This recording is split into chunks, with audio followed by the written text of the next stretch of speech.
ಮತ್ತಷ್ಟು ಮಾಹಿತಿ ನಮ್ಮ ಪ್ರತಿನಿಧಿ ಸಂತೋಷ್ ನೀಡ್ತಾರೆ ನೇರ ಸಂಪರ್ಕದಲ್ಲಿ ಡೆಸ್ಕ್ನಿಂದ. ಸಂತೋಷ್, ರಾಯ್ ಆತ್ಮಹತ್ಯೆ ಹಿಂದೆ ಹಲವು ಅನುಮಾನಗಳು ಒಂದೊಂದಾಗಿ ಸ್ಫೋಟಗೊಳ್ತಾನೆ ಇದ್ದಾವೆ. ಈಗ ಅವರ ಪುತ್ರ ಏನಿದ್ದಾರೆ ಅವರ ಬಿಸ್ನೆಸ್ಗೂ ಇವರ ಸಾವಿಗೂ ಯಾವ ಥರ ಲಿಂಕ್ ಇರಬಹುದು, ಅಥವಾ ಯಾವುದಾದ್ರೂ ಪ್ರಭಾವಿ MLA ಕಾರಣ ಆಗಿರಬಹುದು ಅನ್ನುವಂಥ ಅನುಮಾನಗಳು SIT ತನಿಖೆ ಆದಮೇಲೆ ಸತ್ಯ ಹೊರಗೆ ಬರುತ್ತಾ? ಬಟ್ ಅನುಮಾನಗಳು ಸದ್ಯಕ್ಕೆ ಏನು ಹುಡ್ತಾ ಇದೆ ಅಂತ? ಖಂಡಿತ ಪ್ರಭು, SIT ತನಿಖಾ ನಂತರಷ್ಟೇ ಇಡೀ ಪ್ರಕರಣದ ಸತ್ಯಾಸತ್ಯ ಹೊರಬರಬೇಕಾಗುತ್ತೆ. ಯಾಕೆಂದರೆ ಇದುವರೆಗೂ ಕೂಡ ಅವರ ಹತ್ಯೆಗೆ ನಿಖರವಾದ ಕಾರಣ ಏನು ಅನ್ನೋದು ಕುಟುಂಬಸ್ಥರಾಗಲಿ ಇಲ್ಲ ಪೊಲೀಸ್ ಇಲಾಖೆ ಇದುವರೆಗೂ ಕೂಡ ಯಾವುದೇ ಸ್ಪಷ್ಟವಾದ ಮಾಹಿತಿಗಳು ಸಿಗ್ತಾ ಇಲ್ಲ. ಆದರೆ ಒಂದು ಆರೋಪ ಇದ್ದಿದ್ದು IT ಅಧಿಕಾರಿಗಳ ಒತ್ತಡದಲ್ಲಿ ಅವರಿದ್ದರು, ಅವರಿಂದ ಅವರಿಗೆ ಒತ್ತಡ ಇತ್ತು ಅಂತೇಳಿ ತಮ್ಮನ ಬಳಿ ಬಾಬು ಏನಿದ್ರು CJ ಬಾಬು ಅವ್ರ ಹತ್ರ ಹೇಳ್ಕೊಂಡಿದ್ರು ಅಂತೇಳಿ ಅವರೇ ಸ್ಪಷ್ಟವನ್ನು ಪಡಿಸಿರುವಂಥದ್ದು. ಅದನ್ನು ಹೊರತುಪಡಿಸಿ ಮತ್ತೆ ಯಾವುದೇ ರೀತಿಯ ಸಮಸ್ಯೆಗಳು ಅವರೆಲ್ಲ ತುಂಬ ಕಾನ್ಫಿಡೆಂಟ್ ಆಗಿದ್ರು.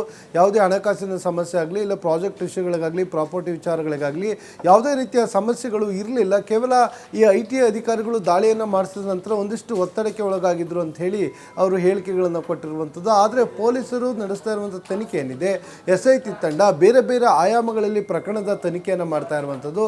ಒಂದು ಹಣಕಾಸಿನ ವಿಚಾರ ಇರ್ಬೋದು, ಮತ್ತೊಂದು ಪ್ರಾಜೆಕ್ಟ್ಗಳ ವಿಚಾರ ಇರ್ಬೋದು, ಇಲ್ಲ ಹವಾಲವಣಗಳದ್ದು ಏನಾದರೂ ಇನ್ವಾಲ್ವ್ಮೆಂಟ್ ಇರ್ಬೋದು, ಇಲ್ಲ ಅವರ ಪುತ್ರ ಮಾಡ್ತಾ ಇರುವಂತಹ ಹೊಸ ಹೊಸ ಪ್ರಾಜೆಕ್ಟ್ಗಳಿರ್ಬೋದು, ಅದರಲ್ಲಾಗಿರುವಂಥ ಲಾಸಸ್ ಇರ್ಬೋದು.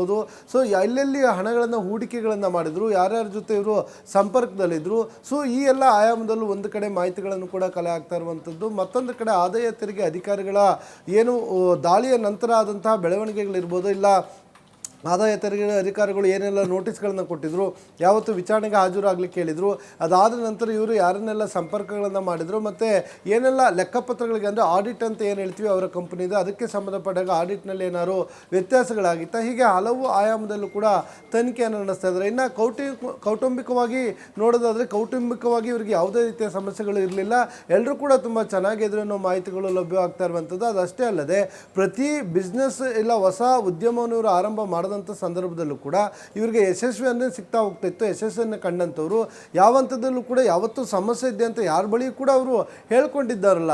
ಆದರೆ ಏಕಾಏಕಿಯಾಗಿ ಈ ರೀತಿಯಾಗಿ ಶೂಟ್ ಮಾಡ್ಕೊಳ್ಳಿಕ್ಕೆ ಕಾರಣ ಏನು ಅನ್ನೋದು ಸಾಕಷ್ಟು ಕುತೂಹಲ ಕೇಳಿಸಿದೆ. ಮತ್ತೊಂದು ಕಡೆ ಸಾಮಾನ್ಯವಾಗಿ ಬಿಸ್ನೆಸ್ ಮೆನ್ಗಳನ್ನ ಹೇಳಿರ್ತಾರೆ, ಇಂಥವರ ಜೊತೆ ಈ ಪೊಲಿಟಿಷಿಯನ್ಸ್ಗಳಿರ್ಬೋದು ಇಲ್ಲ ಹಣ ಉಳ್ಳಂಥವ್ರು ಏನಿರ್ತಾರೆ ಅವರು ಸ್ಲೀಪಿಂಗ್ ಪಾರ್ಟ್ನರ್ಗಳಾಗಿ ಇರುವಂಥ ಸಾಧ್ಯತೆಗಳು ಹೆಚ್ಚಾಗಿರುತ್ತೆ. ಹೀಗಾಗಿ ಆಯಾಮದಲ್ಲಿ ಏನಾದರೂ ತೊಂದರೆಗಳಾಗಿರ್ಬೋದು, ಆದಾಯ ತೆರಿಗೆ ಅಧಿಕಾರಿಗಳು ದಾಳಿ ಮಾಡಿದಾಗ ನಿಮ್ಮ ಸ್ಲೀಪಿಂಗ್ ಪಾರ್ಟ್ನರ್ಸ್ಗಳ ಹೆಸರು ಹೇಳಿ, ಹಣ ಎಲ್ಲಿಂದ ಬಂತು, ಹಣದ ಮೂಲ ಏನು ಅನ್ನೋದು ಇಲ್ಲಿ ಮತ್ತೊಂದು ಕಡೆ ಪ್ರಮುಖವಾಗುವಂಥದ್ದು. ಅದನ್ನು ಹೊರತುಪಡಿಸಿ CJ ರಾಯ್ ಅವರು ಏನು ನಮಗೆ ಗೊತ್ತಿರೋ ರೀತಿ ಅಂದರೆ ಪ್ರಪಂಚಕ್ಕೆ ಗೊತ್ತಿರೋ ರೀತಿಯಲ್ಲಿ ಅವರು ಮಾಡ್ತಾ ಇರುವ ಬಿಸ್ನೆಸ್ ಇರ್ಬೋದು, ಅವರು ಇರುವಂಥ ಬೇರೆ ಬೇರೆ ಕ್ಷೇತ್ರಗಳಿರ್ಬೋದು, ಅದನ್ನು ಹೊರತುಪಡಿಸಿ ಬೇರೆ ಯಾವುದಾದ್ರು ಬಿಸ್ನೆಸ್ಗೆ ಕೈ ಹಾಕ್ಕೊಂಡು ಅದರಲ್ಲಿ ಲಾಸ್ ಆಗಿದ್ರೆ ಅನ್ನೋದ್ರ ಬಗ್ಗೆ ಇನ್ನೂ ಕೂಡ ಸ್ಪಷ್ಟತೆ ಇಲ್ಲ. ಹೀಗಾಗಿ ಅಧಿಕಾರಿಗಳು ಬೇರೆ ಬೇರೆ ಹಂತದಲ್ಲಿ ತನಿಖೆಗಳನ್ನು ಮಾಡ್ತಾ ಇದ್ದಾರೆ. ಈಗಾಗಲೇ ಅವರ ಕುಟುಂಬಸ್ಥರನ್ನು ಕೂಡ ಕೆಲವ್ರನ್ನ ವಿಚಾರಣೆಯನ್ನು ಮಾಡಿರುವಂಥದ್ದನ್ನೇ. ಆದರೆ ಇವತ್ತು ಅವರ ಅಂತ್ಯಕ್ರಿಯೆ ಇರುವ ಹಿನ್ನೆಲೆಯಲ್ಲಿ ಅವರ ಇಚ್ಛೆಯಂತೆ ಏನೋ ಬನ್ನಘಟ್ಟದಲ್ಲಿರುವಂಥ ಕಾಸಾಲ್ಯಾಂಡ್ ಏನಿದೆ ಅಲ್ಲಿ ಅವರನ್ನು ಏನು ಇವತ್ತು ಅಂತ್ಯಕ್ರಿಯೆಯನ್ನು ನಡೆಸ್ತಾ ಇರುವಂಥದ್ದು. ಬಹುತೇಕ ಇನ್ನೇನು ಕೆಲವೇ ನಿಮಿಷಗಳ ಅವರ ಅಂತ್ಯಕ್ರಿಯೆ ಕೂಡ ಮುಗಿಯುವಂಥದ್ದು. ಪ್ರಭು, ಥ್ಯಾಂಕ್ ಯು ಸಂತೋಷ್ ಮಾಹಿತಿಗಾಗಿ.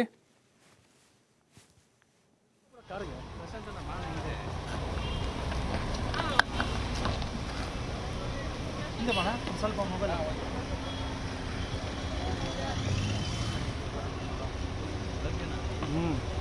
ಮುಂದೆ ಆಯ್ತು